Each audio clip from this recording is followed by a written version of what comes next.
Good evening, everyone. Good afternoon. If you're on the West Coast, it is still afternoon. I'm Boondock Duane, and welcome to the Boondock Duane RV Show. And I am coming to you from our new Terra Oasis by Intech. And we are kind of doing our shakedown run. And we are coming to you live tonight from the beautiful Tobin James Winery in Paso, Robles, California. They are a harvest host. It's a perfect place to come and do our shakedown run where we're off grid, but still close to services if anything is a problem. Fortunately, we've had no problems. Our battery system, our solar system is just out of this world, out of the park. I did switch from a Renault G Rover Li to a Victron controller, and it's probably the best thing I ever done. Thank you, Sean Ryan. The Victron just has way more control over this much wattage. The first thing I learned was the outside fridge is a pig. It is just flat out a pig on power. Now, we're running a total of 700 watts of solar, 500 on the roof, plus a 200 watt solar suitcase. And we have two 202 amp hour Battery Evo lithium battery packs.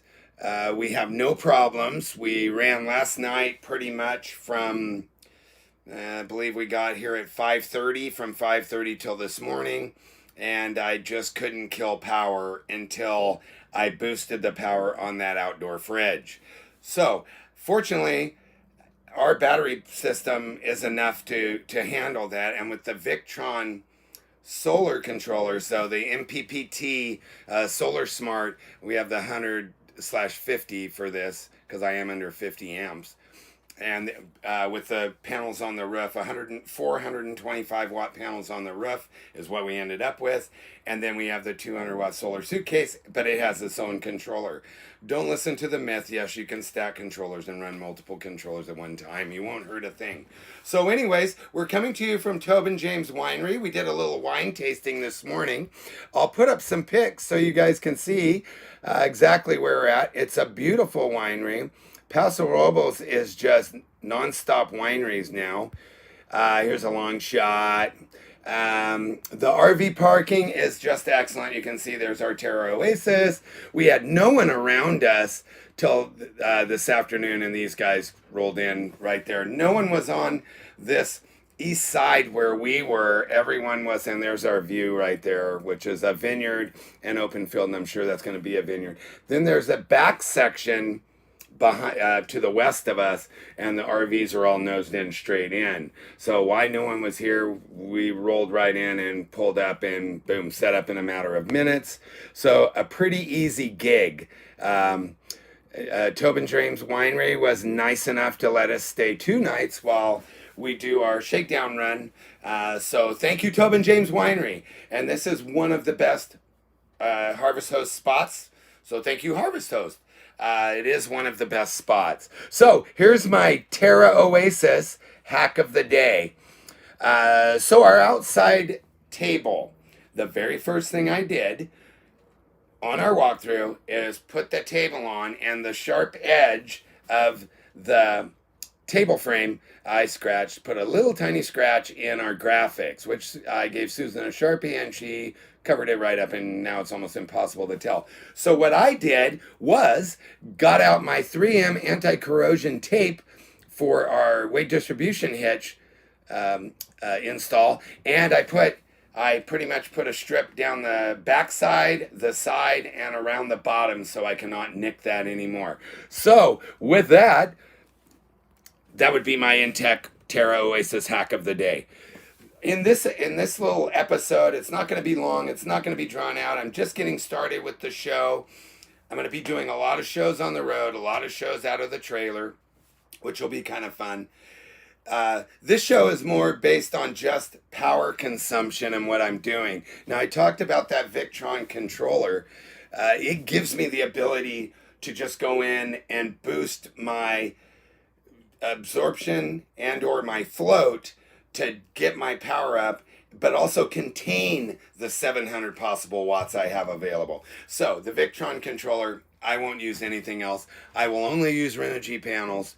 For an easy, quick system that you're not going to mess with and you don't want to mess with it, the Renogy Rover Li, it's a great controller. There's nothing wrong with it. I just need more control with that outside fridge where I can boost my absorption, I can boost my float, and charge my batteries really quick.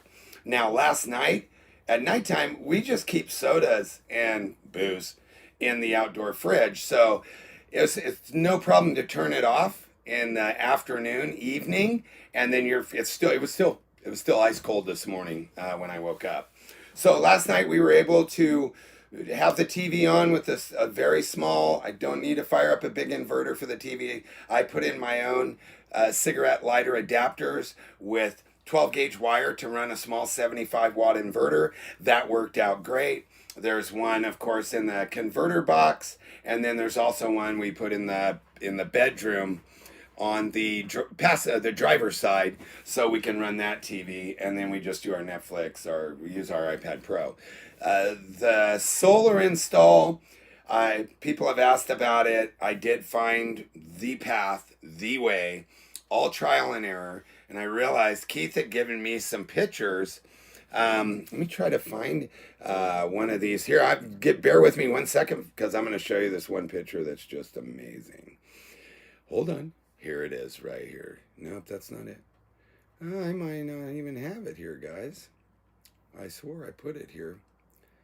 Well, I'm going to post a bunch of pictures. So, going into the converter box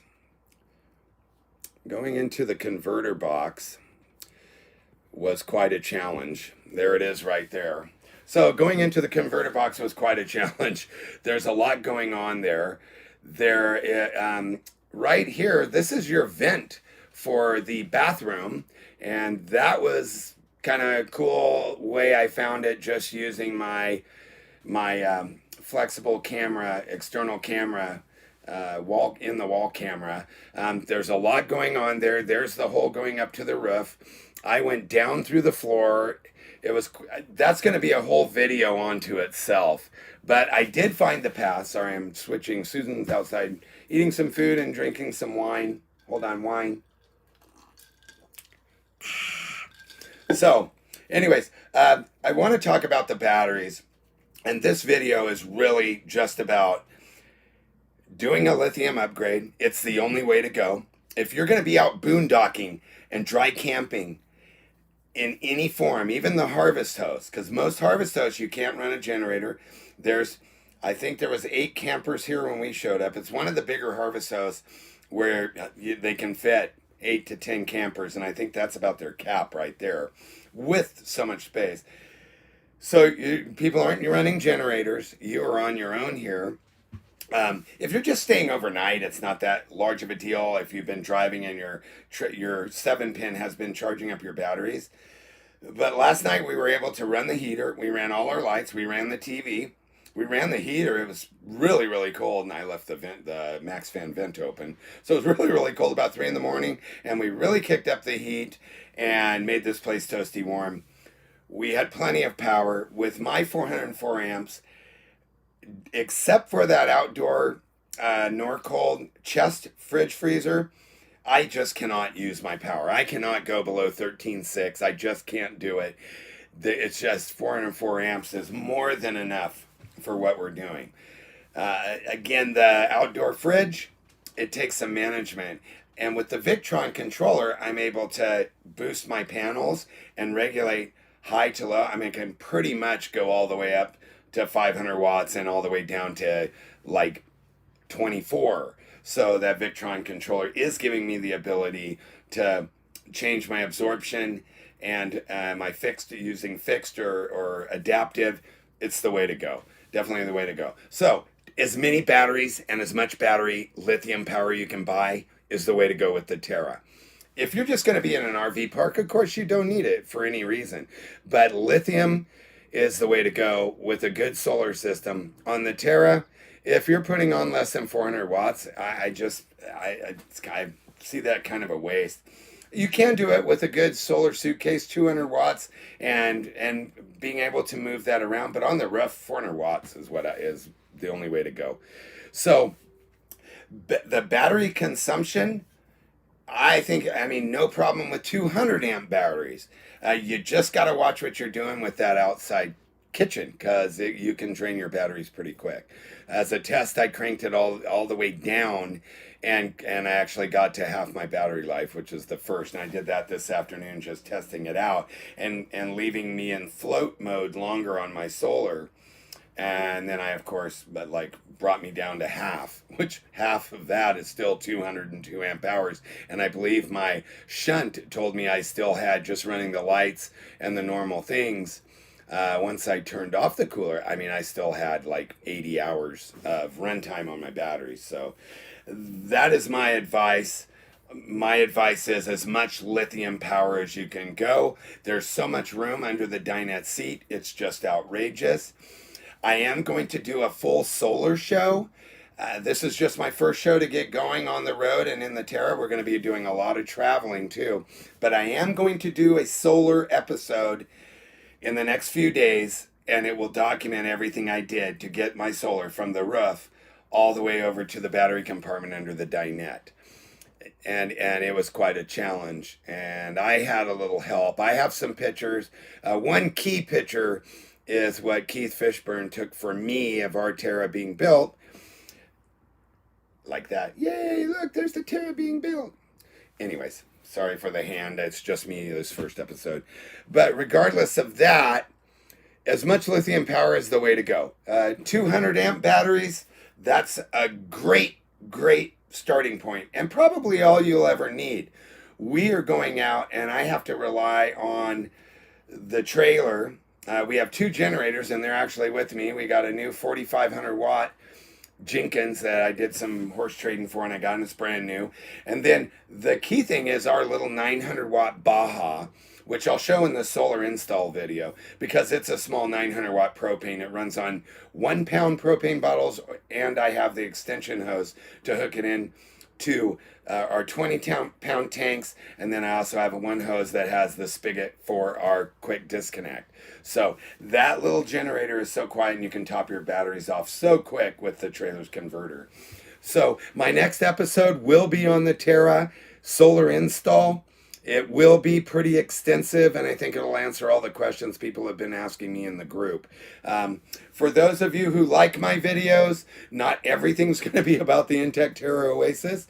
I'm going to be doing many reviews as we travel. The first week of June, we're leaving on our long trip all the way up to the Pacific Northwest and East, Yellowstone, Twin Falls. We hope to be coming back to the Pacific Northwest, but we're doing the whole Grand Tetons and Yellowstone gig, all boondocking off grid. So it's going to be quite exciting. So if you like my videos, please subscribe. Please hit the notification bell. I want to put a huge thank you out there to Tobin James for being our host and letting us stay here almost gratis at will as long as we wanted to. So Tobin James, what a great winery. Totally cool people. We did a tasting. They have some great wines. We ended up spending $155 on wine, but it's great wine. So again, thank you everyone for joining me for my first quick video. I hope that there are many more to come, and I can't wait to be doing reviews all over the place. So once again, visit Tobin James Winery. It's one of the best Harvest Host spots we've ever been to. So everyone take care. We'll talk to you soon.